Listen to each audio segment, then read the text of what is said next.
சுக்ரீவனை கெடுத்தது ஆசை, வாலியின் விவேகத்தை கெடுத்தது கோபம். சுக்ரீவன் குகையின் வாயிலை மூடிவிட்டதைக் கண்டதும் ராஜ்யத்தை அபகரிப்பதற்காகவே சுக்ரீவன் தன் கூட வந்து இப்படி செய்தான் என்று வாலி எண்ணிவிட்டான்.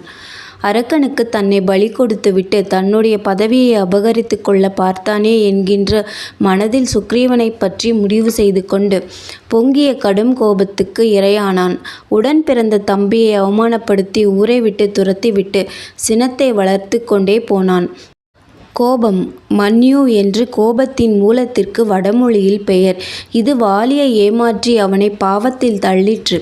காமம், மன்யு இவை இரண்டும் தான் எல்லா குற்றங்களுக்கும் காரணம். இவற்றை உள்ளம் என்கின்ற கோட்டைக்குள் விடாமல் மனத்தை காப்பாற்றினால்தான் தப்புவோம்.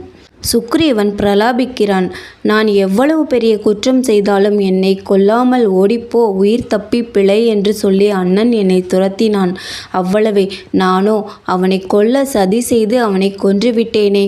என்னை போன்ற பாதகன் உலகத்தில் இல்லை. சாகும் தருவாயில் ராஜ்யத்தை நீ எடுத்துக்கொள் என்று என்னிடம் சொல்லி தன்னுடைய ராஜ்யத்தையும் இந்திரன் தந்த மாலையையும் என் கையால் எனக்கு தந்தானே. இவனல்லவோ மகான். நீசனாகிய நான் உயிர் வைத்து கொண்டு பிழைத்திருப்பதில் என்ன பயன்? உலகத்துக்கு ஒரு சூரனாக இருந்த என் அண்ணனை கொன்றேனே என்று தன் பெருங்குற்றத்தை எண்ணி அழுதான். பிரலாபித்து கொண்டிருந்த தாரையிடம் ராமன் மெல்ல சென்றான். பயந்தே சென்றான். தாரையானவள் தன் முகத்தில் கோபக்குறிகளை ஏதும் காட்டாமல், வீரனே, எந்த பாணத்தால் என் புருஷனை கொன்றாயோ அதே பாணத்தை கொண்டு என்னையும் கொன்றுவிடு. என் பர்த்தாவை நான் சேரும்படி செய்வாயாக. என்னை விட்டு அவர் சொர்க்கத்திலும் சந்தோஷப்பட மாட்டார். பெண்ணை கொன்ற பாவம் உனக்கு உண்டாகும் என்று பயப்படாதே.